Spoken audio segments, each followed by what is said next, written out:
வணக்கம் இனிய கனடா வணக்கம். 2026 ஆண்டிலே 3வது மாதத்திலே, அதாவது இன்று 6வது நாளிலே வெள்ளிக்கிழமை 5 மணி இப்போது கனடாவிலே வேலை முடிந்து விட்டது. வீட்டை நோக்கி சென்று கொண்டே இருக்கின்றேன் இந்த சனி ஞாயிறு கொண்டாட்டத்துக்காக. அது எப்போதுமே வருகின்ற சனி ஞாயிறு என்னை பொறுத்தளவில் கொண்டாட்டம். இருப்பினும் எனது ஞாபக சக்தியை ஒரு முறை நான் கொஞ்சம் தீண்டி பார்க்கலாமே என்று முன்பு எழுதிய, பல ஆண்டுகளுக்கு முன்பு எழுதிய ஒரு கதை, என் கையால் கிறுக்கப்பட்ட கதையை மீண்டும் ஒரு முறை இதில் வாசிக்கின்றேன் என்றால் அது பேப்பரில் இருந்தல்ல, எனது புத்தியிலிருந்து வாசிக்கப் வாசிக்கின்றேன். தவறு இருந்தால் மன்னிக்கவும். வானம் பொத்து கொண்டு மழையை கொட்டி கொண்டு இறந்தது. இடையிடையே இடியும் மின்னும் கண்களை கூசச் செய்து கொண்டு இறந்தது. நான் கென்னடி சபைக்கு வெளியே மதுசாக்காவை காத்திருக்கின்றேன். குளிர் வேறு சில்லிட்டு சிலுக்க வைக்கின்றது.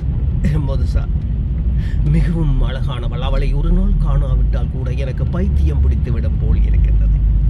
காலத்தின் கட்டளை எங்களை சந்திக்க வைத்து காதல் என்ற மலர் மலர்ந்து இதழ் விரித்து மனம் பரப்பியது எப்போதுதான் எங்கள் வாழ்வில். நான் தான் மிகவும் அதிர்ஷ்டசாலி போல் இருக்கின்றது இந்த உலகத்தில். இல்லை என்றால் இவ்வளவு அழகான மதுசாவை சந்தித்திருக்க முடியுமா? சந்தித்த போது சங்கமித்த விழிகள் ஒன்றுக்கொன்று சொந்தம் கொண்டாடத்தான் முடியுமா? நான் எழுதிய கவிதை அவளுக்காக இப்போது கூட எனக்கு ஞாபகம் வருகின்றது. சிறகடிக்கும் காலங்கள் சிந்திப்பதில்லை, பின் சந்திப்புகள் தரும் சலனங்கள் சங்கமிக்க வைக்கின்றது.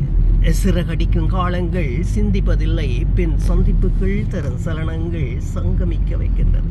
எவ்வளவு அருமையான வரிகள்! நான் கூட கவிதை எழுதியிருக்கின்றேன் என்று நினைக்கின்ற போது எனக்கு பெரும் அதிர்ச்சியாக இருக்கின்றது இப்போது கூட. மது, நாங்கள் எத்தனை நாளைக்கு அப்படி ஊரை சுற்றி கொண்டு இருக்கிறது? எங்களோட திருமணத்தை பற்றி எங்கட அப்பா அம்மாவோட கதைங்களன், சாரி உங்களோட அப்பா அம்மாவோட இல்லை, எங்கட அப்பா அம்மாவோட கதைங்களன். மதுசா சொன்னதும் எனக்கு சரிபாட்டு இருந்தது. அவளிடம் பேசுவதாக வாக்கு கொடுத்து விட்டு விடையை பெறுகின்றேன். வாங்கோ வாங்கோ உட்காருங்கோ, மகள் வெளிக்கிறாள், அவளை கூப்பிடுறேன். பிள்ளை மதுஷா வெளியில வாங்கோ.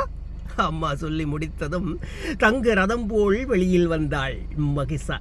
நான் பட்டி சேலையில் அவளை பார்த்தபோது அவள் அழகு எல்லோரையும் கவர்ந்திருந்தது.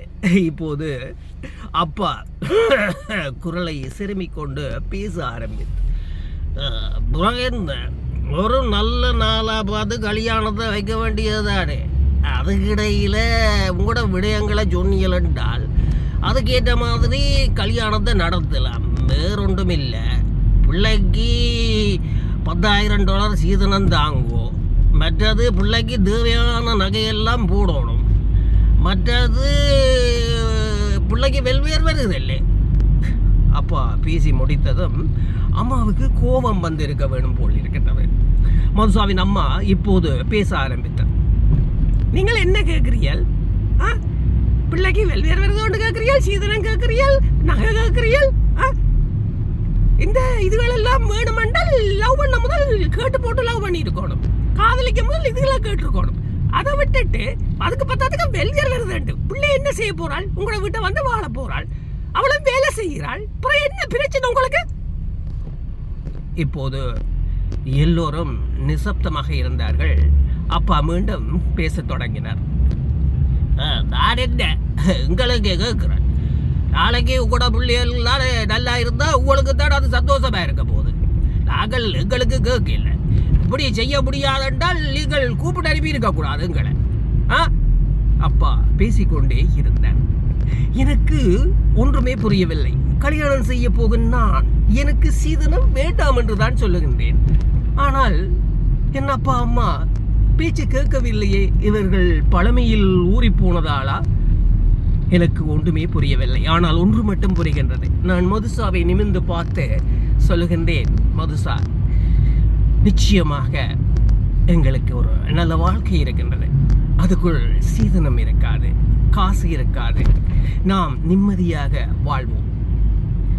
அவள் நிமிர்ந்து பார்க்கின்றாள். இது எல்லோருக்கும் உரிய ஒரு உண்மையான கருத்து. ஆனால் இந்த கதையிலே முழுமையாக என்னால் வாசிக்க முடியவில்லை, அல்ல புத்தியிலிருந்து எடுக்க முடியவில்லை. காரணம், வாகனத்தை செலுத்தியபடி புத்தியில் இருந்து எடுப்பது கொஞ்சம் கடினம். புத்தி வாகனத்தை பார்க்கின்றது, வாகனத்தை பார்க்கின்றது என்றால் முன்னுக்கு போகின்ற வாகனத்தை பார்க்கின்றது, பின்னுக்கு போகின்ற வாகனத்தை பார்க்கின்றது, பக்கத்தில் போலீஸ் வருகின்றதா என்று பார்க்கின்றது, எரிகின்ற விளக்குகளை அதாவது இந்த சிக்னல் லைட்டை பார்க்கின்றது. அதனால் புத்தி சரியாக வேலை செய்யவில்லை. முயற்சியில் ஒரு சின்ன முயற்சி, என் ஞாபக சக்தி வேலை செய்தா என்று முடித்து பார்த்தேன், அதாவது சோதித்து பார்த்தேன். நன்றி, மீண்டும் சந்திப்போம். இது ஆர் மோகன்.